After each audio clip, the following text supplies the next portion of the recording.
जय हिंद। आज हम कक्षा 10वीं अध्याय 9 त्रिकोणमिति के कुछ अनुप्रयोग से संबंधित वस्तुनिष्ठ प्रश्नों को ट्रिक के माध्यम से ज्ञात करना सीखेंगे।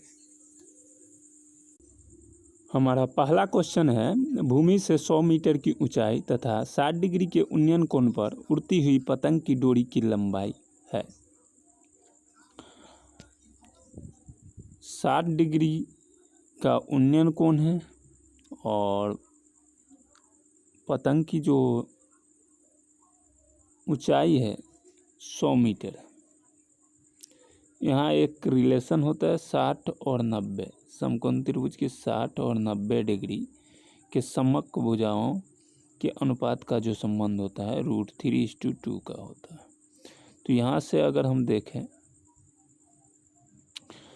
अगर हमें 90 के सम्मुख भुजा यानी कि 90 डिग्री के सामने की भुजा लाना हो तो 60 डिग्री के सामने की भुजा यानी कि 60 डिग्री के सामने की भुजा में हम क्या करेंगे, 2/√3 से मल्टीप्लाई कर देंगे। तो इस तरह से हम देख रहे हैं यहाँ पर कि 60 डिग्री के सामने की भुजा कितना आ रहा है, तो ये 100 था, तो हमें 90 की सामने की भुजा कितना आ जाएगा, 200/√3 मीटर। चलिए नेक्स्ट क्वेश्चन को देख लेते हैं। नेक्स्ट,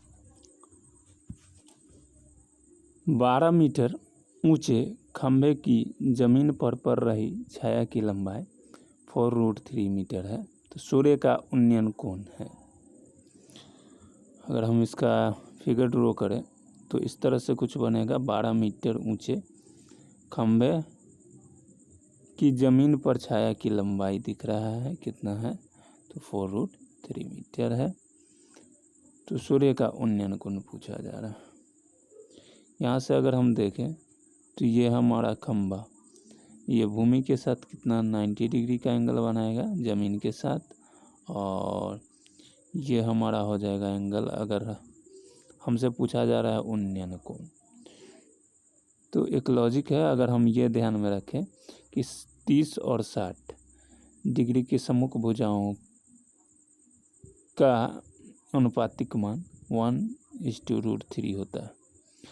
अगर अब हमें यहाँ से 60 और 30, या तो ये वाला एंगल 60 होगा या 30 होगा या फिर 45 भी हो सकता है, ये दोनों एंगल। तो अब यहाँ से अगर हम देख रहे हैं कि ये वाला हमारा साइड दे रखा है, ये साइड भी दे रखा है, हम इस साइड से हमें क्या निकालना है, यहाँ पर हमें पता करना है कि उन्नयन कोण क्या होगा, यानी कि ये वाला एंगल हमें पता करना है।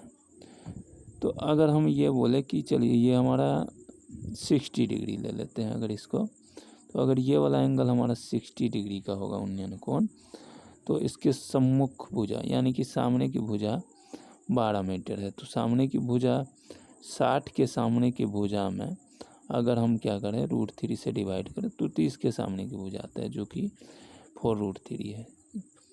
तो अगर हम 60 की सामने की भुजा 12 में √3 से भाग देंगे और इसका परिमेयकरण करने पर हम देखेंगे तो ये आ जाएगा हमारा 4√3। इस तरह से हम कह सकते हैं कि ये हमारा उन्नयन कोण कितना होगा, 60 डिग्री हो जाएगा। चलिए हम नेक्स्ट क्वेश्चन को देख लेते हैं। नेक्स्ट क्वेश्चन नंबर 3 है आपका, किसी मीनार की ऊंचाई 10 मीटर है। जब सूर्य का उन्नयन कोण 45 डिग्री हो तो मीनार की छाया की लंबाई क्या होगी। तो यहाँ देख रहे हैं हम, किसी मीनार की ऊंचाई 10 मीटर है। मीनार की ऊंचाई 10 मीटर, कितना मीटर है, 10 मीटर। जब सूर्य का उन्नयन कोण 45 डिग्री का हो, सूर्य का उन्नयन कोण कितना है, 45 डिग्री का हो, तो मीनार की छाया की लंबाई, यानी कि ये हमें निकालना है, मीनार की छाया की लंबाई पता करना है। अब ये 45 है और ये तो हमारा 90 डिग्री होगा, समकोण होगा, और ये 45 है तो ये भी कितना होगा, 45 होगा। यानी कि हम जानते हैं कि समान कोण के आमने सामने की भुजा क्या होती है, समान होती है। तो यहाँ से ये भी हो जाएगा हमारा 10 मीटर का ही आंसर चला जाएगा डी के साथ। आइए नेक्स्ट क्वेश्चन देखते हैं। यदि एक उदग्र खंभे की ऊंचाई तथा उसकी भूमि पर छाया की लंबाई समान है। खंभे की ऊंचाई और उसकी भूमि पर छाया की लंबाई, ये दोनों क्या है, समान है। अगर समान है तो इसका उन्नयन कोण, सूर्य का उन्नयन कोण जो होगा, और सूर्य का जो उन्नयन कोण होगा वो ऑटोमेटिक कितना डिग्री का होगा, 45 डिग्री का होगा। कैसे, आप जानते ही होंगे कि समान भुजाओं के आमने सामने का कोण क्या होता है, समान होता है। तो हमारा आंसर चला जाएगा सी के साथ। आइए नेक्स्ट क्वेश्चन देखते हैं।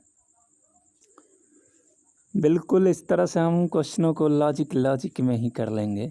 चलिए क्वेश्चन नंबर 5 देखते हैं। 2 खंभे 13 मीटर और 7 मीटर ऊंचे हैं और समतल जमीन पर ऊर्ध्वाधर खड़े हैं। जैसा कि हम यहाँ देख रहे हैं कि 2 खंभा है, एक 13 मीटर का है और दूसरा कितना का है, तो 7 मीटर का है, और दोनों जमीन पर ऊर्ध्वाधर खड़े हैं। यदि उनके पदों के बीच की दूरी कितना है, 8 मीटर है, तो उनके सिरों के बीच की दूरी निकालना है। तो इनके सिरों के बीच की दूरी क्या होगी। चलिए देखते हैं। यहाँ से अगर हम बोले कि ये 2 खंभा है, तो खंभे के सिरों के बीच की दूरी हमें पूछा जा रहा है। ये पूरा यहाँ से यहाँ तक का कितना है, 13 मीटर है। यहाँ से यहाँ तक 13 मीटर है और यहाँ से यहाँ 7 मीटर है। तो यहाँ से यहाँ कितना हो जाएगा, 6 मीटर हो जाएगा। ठीक है, यहाँ से यहाँ 6 मीटर हो जाएगा। अब ये हमारा कितना है, 8 मीटर है, तो ये भी हो जाएगा 8 मीटर हो जाएगा। और ये हमारा कितना है, तो 90 डिग्री है। कितना डिग्री है, 90 डिग्री है। तो ये 8 हो जाएगा और 6 हो जाएगा। ये 8 हो जाएगा, ये 8 हो जाएगा और ये 6 है, 6 हो जाएगा। तो 6, 8 और 10 का ट्रिपलेट भी बनता है। हम ट्रिपलेट के लिए अलग से वीडियो बनाए हुए हैं, वहाँ आप चेक करके देख सकते हैं कि कोई भी समकोण त्रिभुज की एक भुजा पता होने पर अन्य 2 भुजाएं कैसे हम मालूम करते हैं। तो यहाँ 6, 8 है, तो ये वाला भुजा हमारा जो होगा ये कितना हो जाएगा, 10। तो ये हो जाएगा 10 मीटर के साथ। आंसर हमारा चला जाएगा बी के साथ। आइए नेक्स्ट क्वेश्चन को करते हैं। नेक्स्ट क्वेश्चन नंबर 6 है हमारा। 25 मीटर ऊंचे पहाड़ी चोटी से एक मीनार के शिखर का उन्नयन कोण। 25 मीटर ऊंचे पहाड़ी की चोटी से एक मीनार के शिखर का उन्नयन कोण उसके पाद के अवनमन कोण के बराबर है। तो मीनार की ऊंचाई है, तो यहाँ देख रहे हैं 25 मीटर ऊंचे पहाड़ी की चोटी है। अब यहाँ से एक मीनार है जिसके शिखर का उन्नयन कोण और उसके पाद का अवनमन कोण बराबर है। यानी कि ये और ये एंगल क्या है, बराबर है। तो मीनार की ऊंचाई क्या होगा, यहाँ से यहाँ, ये हो गया मीनार की ऊंचाई हमें निकालनी है। ठीक है, तो कैसे करेंगे। यहाँ पर हम देख रहे हैं एक चीज़ कि ये हमारा यहाँ से यहाँ, ये हमारा 25 मीटर है दे रखा पहाड़ी की ऊंचाई। तो ये 25 मीटर हो जाएगा यहाँ से यहाँ, तो ये भी यहाँ से यहाँ हो जाएगा हमारा 25 मीटर। यानी कि ये दोनों समान लंबाई के होंगे। यहाँ से यहाँ की लंबाई समान होगी और इसके बीच की दूरी यहाँ से यहाँ और यहाँ से यहाँ, ये दोनों भी क्या होंगे, आपस में समान होंगे। तो यहाँ से हम देख रहे हैं कि अगर हम ये से ये जो मिला हुआ है यहाँ से यहाँ तक, तो ये वाला त्रिभुज और एक ये वाला त्रिभुज, 2 त्रिभुज बन रहे हैं। अब इन दोनों त्रिभुज को देखा जाए तो हम जानते हैं RHS शर्त, किसी भी 2 समकोण त्रिभुज की बात किया जाए तो उसका एक कर्ण और एक अन्य भुजा बराबर होने पर दोनों त्रिभुज क्या होते हैं, सर्वांगसम होते हैं। RHS सर्वांगसम शर्त है ये। तो किसी भी समकोण कोई भी दो समकोण त्रिभुज के हाइपोटेनस यानी कि कर्ण और एक अन्य भुजा बराबर होने पर वो दोनों त्रिभुज क्या होते हैं, तो सर्वांगसम होते हैं। यहाँ पर ये कर्ण है हमारा, तो कर्ण दोनों का उभयनिष्ठ है, समान ही है, और ये वाला भुजा और ये वाला भुजा समान है, तो ये दोनों त्रिभुज क्या हो गए, सर्वांगसम हो गए। तो दोनों त्रिभुज जब सर्वांगसम है तो इनकी संगत भुजाएं क्या होती है, समान होती है। तो संगत भुजाएं समान होती है और संगत कोण भी बराबर होते हैं। तो संगत के कोण बराबर होते हैं यानी और संगत भुजाएं समान। संगत भुजाएं जब समान होंगी तो ये भुजा इसके और ये भुजा इसके बराबर होंगे। चलिए अब हम बात कर लेते हैं, ये हमारा हो गया यहाँ से यहाँ, हम कह सकते हैं ये भी हो गया हमारा 25 मीटर। अब ऊपर यहाँ से यहाँ तक पता करना। अब इन दोनों त्रिभुज की बात किया जाए, ये वाला और ये पूरा ये वाला त्रिभुज की बात किया जाए, इस त्रिभुज की बात किया जाए, तो इन दोनों त्रिभुज में अगर देखा जाए ये त्रिभुज और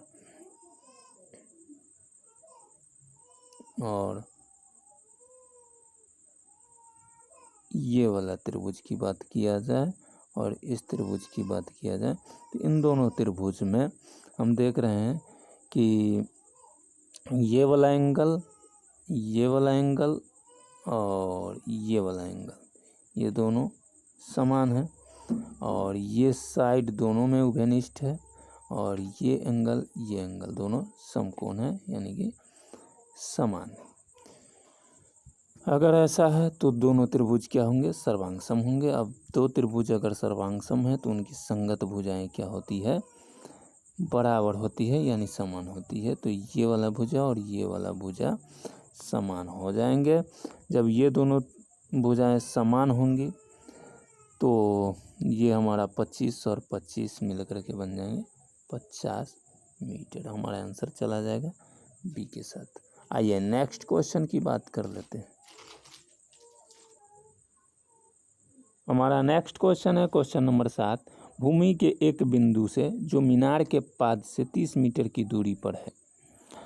भूमि का एक बिंदु जो मीनार के पाद से, ये मीनार है और इसका ये पाद है, इससे ये 30 मीटर की दूरी पर है।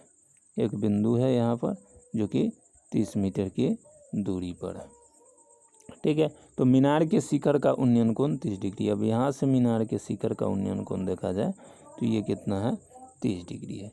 तो मीनार की ऊंचाई हमें पता करना है, यानी कि यहाँ से यहाँ तक की ऊंचाई पता करना है। तो मीनार की ऊंचाई क्या हो जाएगी, अगर हम बात कर लें तो हमें पता है कि ये वाला एंगल हमारा 30 है और ये समकोण होगा, तो ये हमारा 30 60 90 60 डिग्री हो जाएगा। तो ये हमारा 60 हो गया, ये 30 हो गया। हमें क्या पता है, 60 के सामने वाली भुजा पता है, ये वाला यहाँ से यहाँ 30 पता है हमें। तो अब हमें निकालना है 30 के सामने की भुजा। अब 30 और 60 डिग्री के सम्मुख यानी कि सामने की भुजा का जो अनुपात होता है 1:√3 का होता है, 1:√3 का होता है। अगर हमें 60 डिग्री के सामने की भुजा में √3 से डिवाइड करें तो हमें क्या आएगा, 30 के सामने की भुजा। 60 के सामने की भुजा कितना है, तो 60 के सामने की भुजा जो है हमारा वो है 30 मीटर। कितना मीटर है, 30 मीटर। अब हमें 30 के सामने की भुजा निकालनी है तो √3 से डिवाइड करना होगा। तो यहाँ हम √3 से डिवाइड करके परिमेयकरण जब करेंगे तो हमारा आंसर आ जाएगा 10√3 मीटर, ठीक है। चलिए हमारा आंसर जाएगा बी के साथ। अब नेक्स्ट क्वेश्चन कर लेते हैं। नेक्स्ट क्वेश्चन है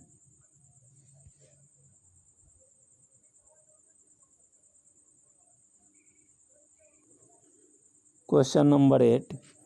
यदि सूरज के किरण का झुकाव 45 डिग्री से 60 डिग्री बढ़ जाता है, 45 से 60 डिग्री बढ़ जाता है, तो यहाँ पर हम देख रहे हैं सूर्य के किरण का झुकाव पहले कितना था, 45 था, अब कितना हो गया, 60 डिग्री हो गया।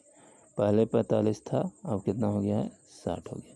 तो 45 से 60 बढ़ जाता है तो एक मीनार की छाया की लंबाई 50 मीटर घट जाती है। पहले सपोज कर ले कि यहाँ से यहाँ पूरा पहले कितना था, x था, अब कितना हो गया है, तो 50 मीटर, यहाँ से यहाँ 50 मीटर घट गया तो कितना हो गया, x माइनस 50 मीटर का हो गया। अब हम जानते हैं कि यहाँ से यहाँ तक का हमारा ये वाला एंगल हो गया और ये हमारा है 45 डिग्री। तो 45 डिग्री है, जो का 45 से 60 हो जाता है। ये अगर हमारा 45 है तो 45 के सामने की भुजा, जो कि हमें 45 के सामने की भुजा ये रहा, और ये हमारा हो गया, ये वाला एंगल हमारा कितना हो जाएगा, ये पूरा यहाँ 45 है तो ये वाला एंगल हमारा है, ये 45 है और ये हमारा हो गया 60 का एंगल हो गया। तो ये 60 है और ये 45। जब ये 60 है तो इधर ये हो जाएगा हमारा 30 और ये पूरा हो जाएगा हमारा 45। ठीक है। अब हमें एक पता है कि 30 और 60 डिग्री के कोण के सम्मुख भुजाओं यानी कि सामने की भुजा का जो अनुपात होता है 1:√3 का होता है। कितना का होता है, 1:√3 का। अब हम अगर 30 डिग्री के सामने की भुजा में √3 का गुना करें तो 60 की सामने की भुजा आएगी। अब 60 की सामने की भुजा आएगी, हमें क्या करना है, 30 की सामने की भुजा हमें क्या है पता है, 30 डिग्री की सामने की भुजा हमें पता है। ये पूरा 60 होता है, ये पूरा 60 है, तो ये हमारा होगा 30। अब 30 की सामने की भुजा हमें पता है कितना है, तो x, 30 की सामने की भुजा कितना है, x माइनस 50 मीटर। तो 60 के सामने की भुजा हमें निकालना है, तो 60 के सामने की भुजा निकालने के लिए हम क्या करेंगे, तो √3 का गुना करेंगे, तो 60 के सामने की भुजा आ जाएगी हमारा। तो 60 के सामने की भुजा निकालना है। अब ये हमारा 60 के सामने की भुजा पता करना है, 30 के सामने की भुजा पता और √3 से गुना करेंगे तो 60 के सामने की भुजा आएगी। ठीक है। तो इस तरह से हम क्या करेंगे, 30 के सामने की भुजा हमें पता है, 30 के सामने की भुजा हमें पता है और 60 के सामने की भुजा निकालना है। 60 के सामने की भुजा निकालने के लिए हम उसमें √3 का गुना कर देंगे। ठीक है, √3 का गुना कर दिए तो ये आ गया हमारा 60 की सामने की भुजा, मतलब यहाँ से यहाँ तक का, 1 मिनट, यहाँ से यहाँ तक का लेंथ आ गया। 30 की सामने की भुजा मतलब x माइनस 50 में क्या करें, √3 से गुना करते तो √3 इंटू x माइनस 50 हो गया।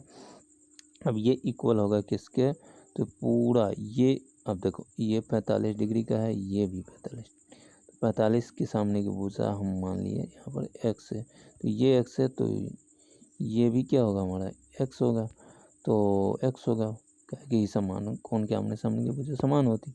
अब ये √3 इंटू x माइनस 50 जो x के बराबर हो गया। अब जब इसको सॉल्व कर लेंगे तो सॉल्व करने के बाद हम देख रहे हैं, यहाँ सॉल्व करने के बाद ये आ जाएगा हमारा कुछ इस तरह से, x का वैल्यू आ जाएगा, यहाँ से हम सॉल्व करने के बाद आ जाएगा 25 इंटू 3 प्लस √3। तो ये हमारा आंसर चला जाएगा डी के साथ। तो